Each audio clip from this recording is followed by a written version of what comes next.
As you get older, mortality sets in. And Donald Trump is now focused on getting into heaven. Take a listen. I said, I won't qualify, I'm not going to make it to heaven. The New York Times did a front page story that Donald Trump is questioning his life and the meaning of his life. No, I was just having fun. I really think I probably should make it. I mean, I'm not a perfect candidate, but I did a hell of a lot of good for perfect people. POTUS is basically saying, don't judge me, because ain't nobody in this world perfect. But he did admit that he's making history. Take a listen. Do you think at one point people will talk about you when they talk about presidents like Washington and Lincoln? Is that something you think is going to happen? All I know is this is such an honor, but all I know, I'm walking down and everyone's screaming, "Goat, goat." I said, what are they talking about? I hope they're right. Not for me, but for the country. Because if I do a great job, that means the country is doing well. There should be no argument with that statement. Right, NBC? We've had success on immigration. Illegal border crossings are at historic lows, right? You know, it's so nice that you said But if you look at what you just said. It's true. No, but it's so nice. I hope you hear it.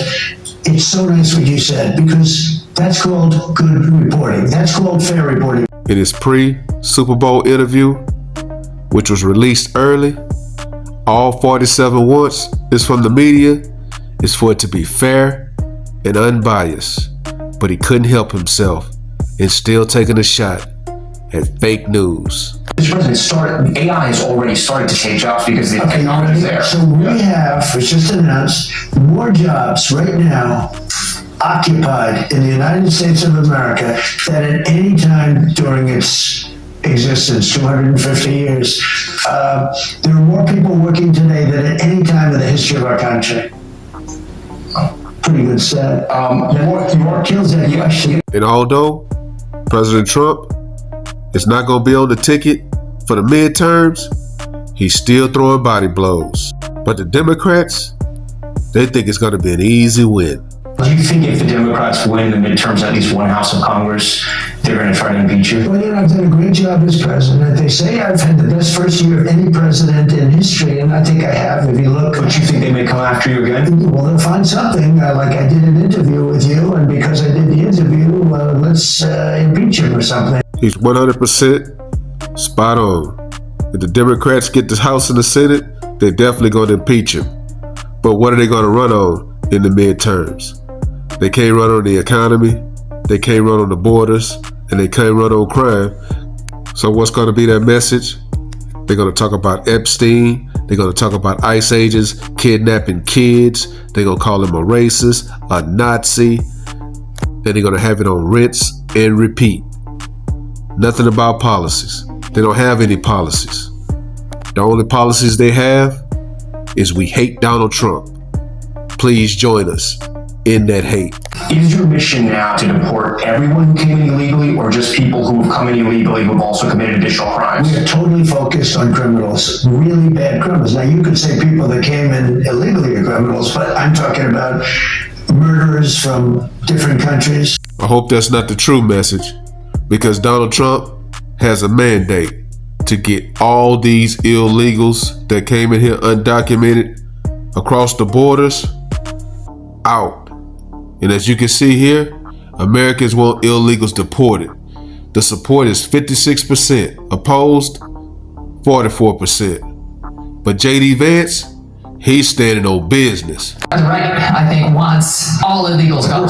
And actually, the polls show that the majority of the American people still want that. Yes. They want all the illegals gone. I kind of like that our side is so insistent on this issue. I like the pressure. I like people saying, we recognize you've done a lot, now do more. I think that's kind of how it should work. Everybody believes that Vice President JD Vance is the next in line to be the 48th president of the United States.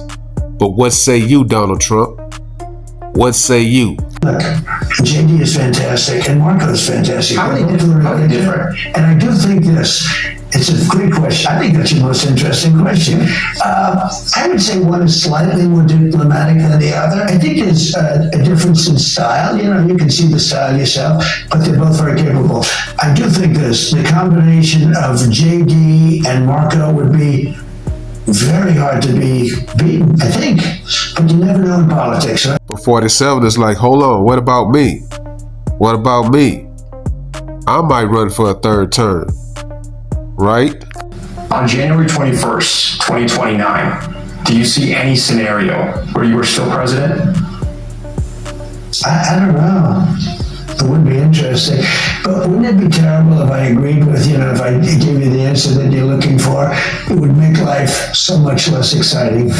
If Trump would have said he's running for a third term in 2028, the Democrat Party would have lost their mind.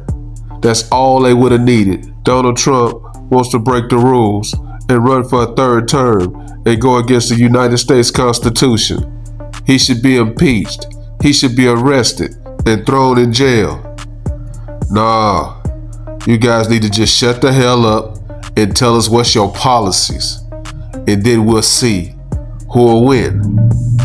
JD Vance and Rubio or Gavin Newsom and we don't know. Drop a comment.